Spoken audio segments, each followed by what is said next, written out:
Hi, I'm Saskia from Voice Mag, and today I am joined by Ros Bergin, who is going to talk to us about her project Lifelines for Totally Thames. Hi, nice to meet you, Saskia. Nice to meet you too, Ros.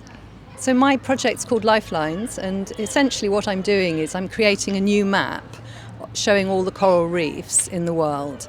And I'm going to have this printed out onto 4 large-scale surfboards, the old-fashioned longboards. And the idea is that I'd like the public to start becoming as easily familiar with the distribution and location of the coral reefs as they are with the continents.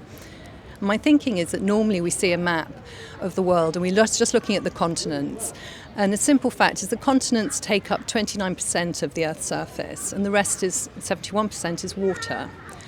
And really that's the unexplored, the unknown. It's not just a blue area, it's a vibrant, diverse, fascinating, extraordinary environment. So I'm focusing in on coral reefs in particular because they are such a fragile little area.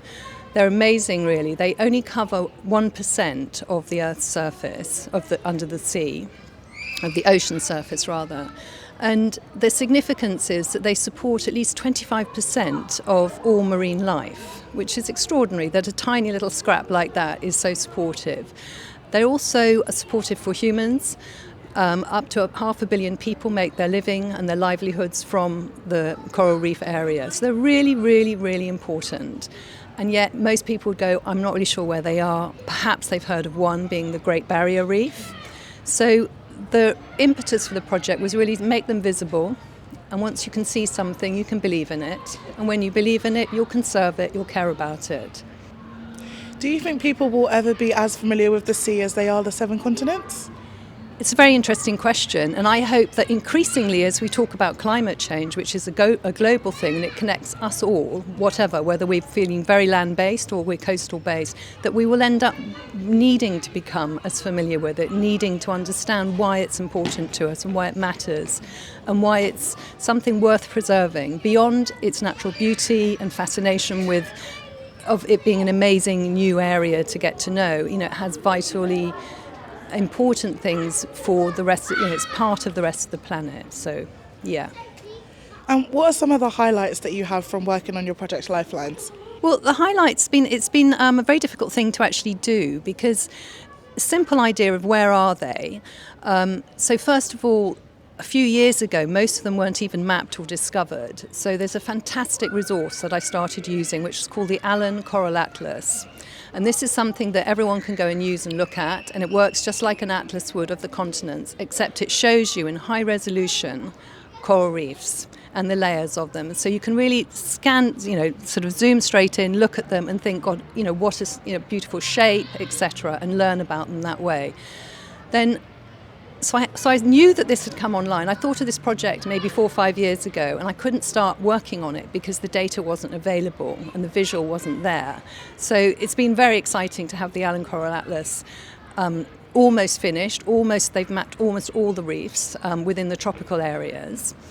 And so that gave me my kind of starting point, that I could actually see where they were as well. So I was like, the rest of the population, where are they? What do they look like? I've run down that road too. So that's been really exciting. And have you faced any challenges? Huge challenges with the concept of what I was trying to do, because the data is so massive that you can't just kind of get it and start working off it or working from it, because you're literally dealing with the whole of the surface of the Earth that's underwater. So it was things like that was a huge challenge. But the part of the beauty of the project has been my engagement with marine scientists and biologists, with mapping experts, with the people who are running the atlas, and them being a really, connected community. So they're used to sharing and helping people, and which I find a really attractive quality as well. And so they've helped me through this and found ways to support me being able to get some data that I could start working from. So that has been wonderful, to give yourself a massive problem and then solve it with a group and solve it communally with experts generously, taking on board my point of view and why I want it and how I want it. Absolutely. Well, it sounds like a really fascinating project. And where can people find out more about it and find you on social? So social media, I'm Ros Bergin on Instagram and on LinkedIn and on Twitter. And I'm going to be having a QR code, and I'm going to be having a special dedicated web page to the project, so you can go through my website, which is www.rosbergen.co.uk, and then you'll I just thought keep it simple. And then that will then lead you to be able to discover more after you've seen the artwork, which is really a gateway to discovering more about the science and the possibilities yourself. Amazing. Thank you so much, Ros, for taking the time to speak to us. Oh, it's an utter pleasure. I'm very pleased to have been asked. And thank you guys, everybody, for watching.